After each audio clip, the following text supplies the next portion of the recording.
तो hello everyone, Ram Ram अरे जय श्री कृष्ण। आज एक नवा विडियो साथे फरीथी हूँ हाजर छूँ। तो आज આપણે બનાવી રહ્યા છીએ ટીંડાની સબ્જી। તો ટીંડાની સબ્જી માટે મેં 250 ગ્રામ જેટલા ટીંડા લઈ લીધા છે।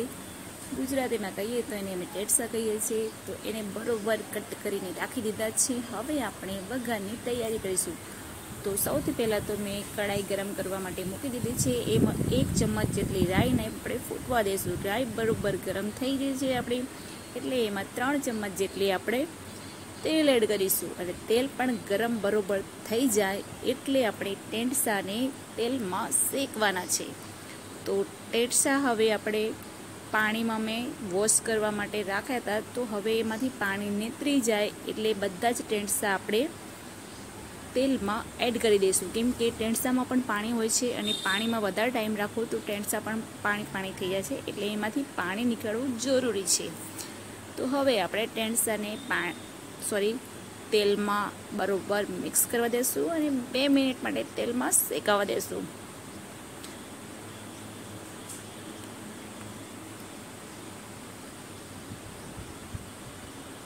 તો 2 મિનિટ આપણી ઢાંકીને રાખી દઈશું, જેનાથી વરાળથી બરોબર રીતે તેલમાં અબ્ઝોર્બ થઈ જાય।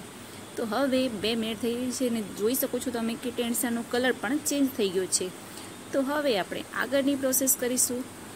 તો મેં એક મીડિયમ સાઇઝ ટમેટું, 2 લીલા મરચાં અને લસણ બધાને ખાંડણીમાં પેસ્ટ બનાવી દીધી હતી, એ પણ આમાં આપણે એડ કરી દઈશું અને એને પણ તેલમાં બરોબર શેકાવા દઈશું। તો હવે આપણે 1.5 ચમચી જેટલું લાલ મરચું, 1/2 ટેબલ સ્પૂન જેટલી હળદર,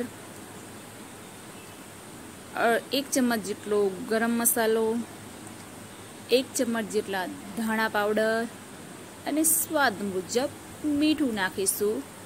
અને આ મિશ્રણને પણ આપણે તેલમાં બરોબર શેકાવા દઈશું, કેમ કે મરચું તેલમાં શેકાય તો જ સ્વાદમાં મજા આવે છે, નહીતર મરચું કાચું લાગે છે। તો આપણે આ બધી જ વસ્તુને ટેટસાને અને તેલમાં બધું મિક્સ કરીને 2 મિનિટ માટે બરોબર શેકાવા દઈશું।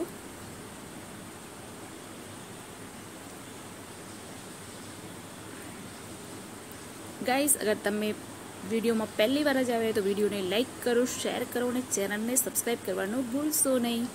તો જોઈ શકો છો કે સરસ એવું બધું જ વસ્તુ શેકાઈ ગઈ છે। તો આપણે રસાવાળો બનાવવાનો છે અને થોડા ટેટસાને શેકવા દેવાના છે।